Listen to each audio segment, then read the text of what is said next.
I'd say Dunhung is currently the best hunt character, falling a little short of Zila.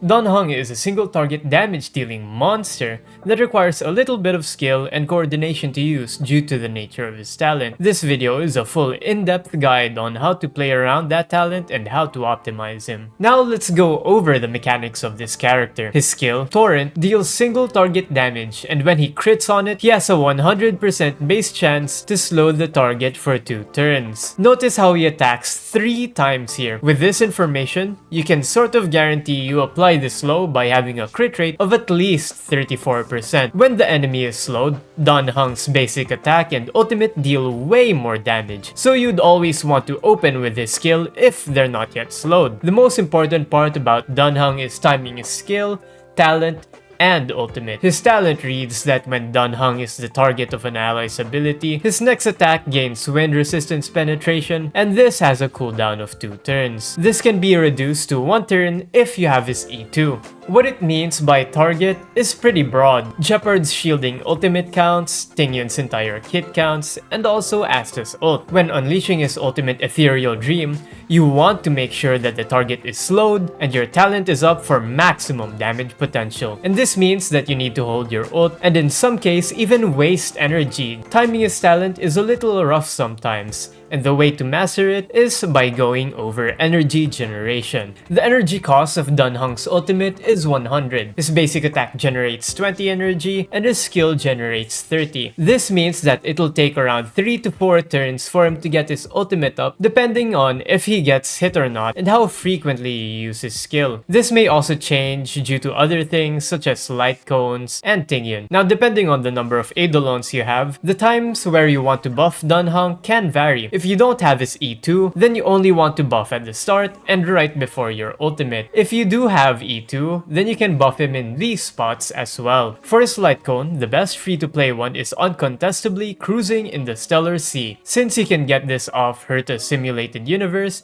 and you're guaranteed to superimpose 5-it eventually. If someone else is using that light cone, then only Silence Remains, River Flows in Spring, and Swordplay are good. Combat skill priority depends on the comp that you're using him in. If you can consistently generate skill points for Dunhung, then you can ignore his basic attack completely. The trace priority goes as such: ultimate, basic attack and or skill, and then talent. But since he is most likely going to be your main carry, you want all of them to be at near maximum anyway. For his traces, Hidden Dragon gives him a small amount of safety in the form of lessening the aggro he draws when he's below 50% hit points. Faster Than Light gives him a chance to increase his own speed for 2 turns when he launches an attack. Overall, this counts as a 20% speed increase right across the board. And the most important one is High Gale, which makes his basic attack deal more damage to slowed enemies. For a sample team, here's one for you real quick: Natasha, Qingque,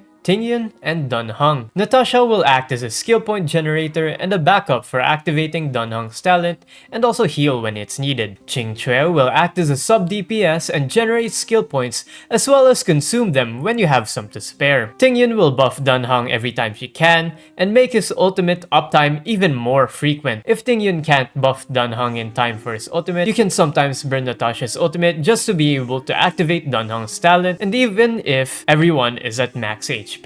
And if you have wealth, he's great with Dunhung, since he can slow down units for him, and their slows can even stack with each other, making Honkai Star Rail a turn-based game that's based on your team. With relics, the best setup for Dunhung is currently 2-piece Eagle of Twilight line for the wind damage boost, and 2-piece Musketeer of Wild Wheat for the most damage possible.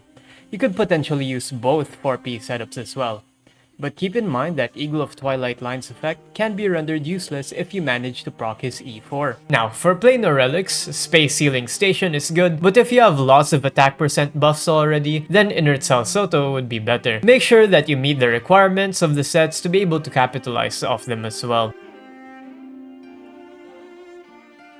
For the body relic, take crit rate or damage, and for the feat, you either take attack or speed. As usual with damage units, you want to prioritize crit rate and damage in his substats, and then attack percent and speed. Generally, the speed you want for damage units is around 121 to 143. I could discuss speed breakpoints here, but I feel like that's beyond the scope of this video. What's important though is that you generally want to keep your crit rate to damage ratio at a 1 to 2, that you need to have at least 34% crit rate for guaranteed crits on Dunhung's skill. The chase eidolons for Dunhung are E2, E4, and E5. His E1 increases his crit by 12% when the enemy attacks has less than 50% health. His E2 is where his damage spikes quite a bit with a cooldown reduction on his talent. His E4 gives him another turn when he uses his ult to kill an enemy, and this is where he really rivals Seele in damage. His E5 increases his ult level by 2, which is gigantic since that's his biggest damage source. And finally, his E6 increases his skill slow by an extra 8%. Just a little bit of utility, but it's welcome nonetheless. The reason why Dunhung is right next to Seele in terms of damage is because the amount of multiplicative buffs he brings with his wind resistance penetration and damage amp against slow targets on its ultimate. Just keep making sure that you time it right, and your enemies will be reminded that this sanctuary is but a vision. As mentioned briefly in this video, Qingque is quite a complex character to play, and she'll be the topic of my next video in the days to come. My name is Kite. If you want more guide videos, then like and subscribe for more.